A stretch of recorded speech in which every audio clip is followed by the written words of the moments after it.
구약의 성경을 보면서 구약에서 예수님을 끄집어내는 해석을 뭐라고 하냐면 이걸 구속사적인 관점이라고 그래요. 이 구속사적인 관점에서 보면 예수님이 언제부터 등장하냐? 여러분 1장 1절부터 등장해요. 창세기 1장 1절부터 그 내용이 등장해요.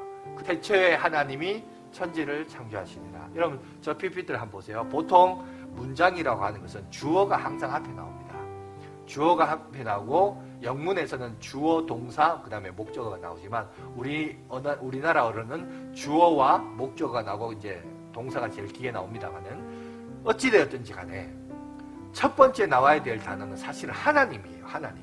그런데 하나님이란 말이 먼저 나오지 않고 태초에, 저 태초에라는 말이 나오면서 여러분 저 단어가 등장하기 시작했는데, 그래서 저 단어를 따라서 오늘 창세기의 이름을 뭐라고 정했냐면 다음 거 PPT를 보여주시면 베레시트라고 하죠. 베레시트라는 단어를 씁니다. 저 베레시트라는 단어가 제일 먼저 나오면서 우리 한글에서는 이걸 창세기라고 얘기했고, 자, 그 다음에 히브리어 성경에서는 이 책 이름을 첫 번째 나온 단어를 따라서 베레시트라고 해요. 근데 저 베레시트라는 단어가 합성어입니다. 합성어. 뭐의 합성어냐면 배라는, 이 배가 두 가지 기능을 합니다. 명사로 썼을 때는 집이라는 뜻을 가지고 있어요. 베들레헴, 떡집이라는 뜻을 갖고 있거든요. 그래서 여러분 배가 명사로 쓸 땐 집이라는 뜻이고 전치사로 쓰일 때는 뭐뭐 때문에, 무엇을 통하여, 무엇을 위하여 이런 뜻을 가지고 있습니다. 레시트라는 단어가 나옵니다. 레시트라는 뜻은 뭐냐면 첫 것, 첫 열매 이런 의미를 가지고 있어요. 그러니까 여러분 첫 열매의 집 이렇게 해석할 수도 있고, 예를 들어서 이제 전치사로 하면 첫 열매를 위하여, 첫 열매를 통하여, 첫 열매 때문에 이렇게도 해석이 가능한 거죠. 그죠? 그래서 중요한 것은 뭐냐면 저 첫 것, 첫 열매에 대해서 우리가 주목할 필요가 있습니다. 그러나 이제 그리스도께서 죽은 자 가운데서 다시 살아나사 잠자는 자들의 뭐가 되었다고요? 첫 열매가 되었도다. 여러분 저기에서 첫 열매가 나와요. 그리고 23절에 보세요. 그러나 각각 자기 차례대로 되리니 먼저는 첫 열매인 그리스도요, 다음에는 그가 강림하실 때 그리스도에게 속한 자요. 여러분 고린도전서는 신약입니까 구약입니까? 신약 성경이죠. 신약 성경을 통해서 저 첫 열매, 첫 번째 것, 이게 상징하는 바가 뭘까?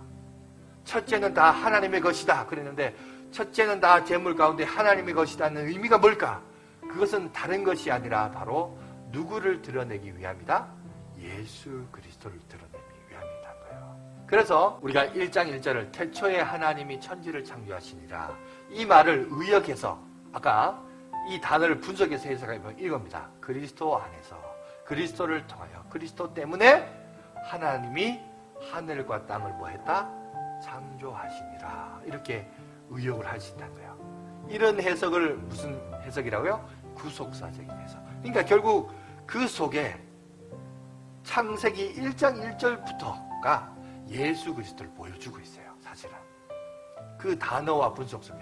그래서 여러분 우리가 잘 알고 있는 골로새서 1장 16절에도 이렇게 얘기합니다. 만물이 그에게서 창조되되 하늘과 땅에서 보이는 것들과 보이지 않는 것들과 혹은 왕권들이나 주권들이나 통치자들이나 권세들이나 만물이 다 그로 말미암고 그를 위하여 창조되었고. 이 구절이 여러분 의역한 구절하고 여러분 해석이 맞죠? 목사님 너무 그거 태초에라는 말을 너무 임의적으로 조작한 거 아닙니까? 하지만 저 내용을 어디에 설명하고 있어요? 골로새서 사도 바울이 설명하고 있어요. 그죠? 그러니까 벌써 우리가 단순히 여러분 구약은 쓸모없는 쓰레기다, 이제 신약만 보면 되잖아요. 그거 아니에요. 하나님이 처음부터 이것을 숨겨놨구나. 물론 저 글을 썼던 모세는 저게 그런 단어란지를 몰랐을 겁니다. 그런 의미라는 겁니다. 그래서 성경의 원래의 저자를 성령님이라고 그래요. 모세가 물론 기록은 했지만, 모세의 손을 통해서 기록은 되지만, 그러나 나중에 가서 보니까, 해석을 해보니까 이것이 다 이렇게 연결이 되더라는 거예요. 그죠?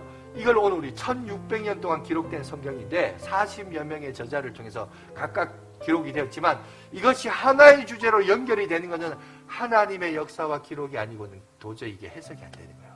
그래서 오늘 보니까 예수님이 곳간에 집주인이 새 것과 옛 것을 꺼내서 내놓는다는 거예요.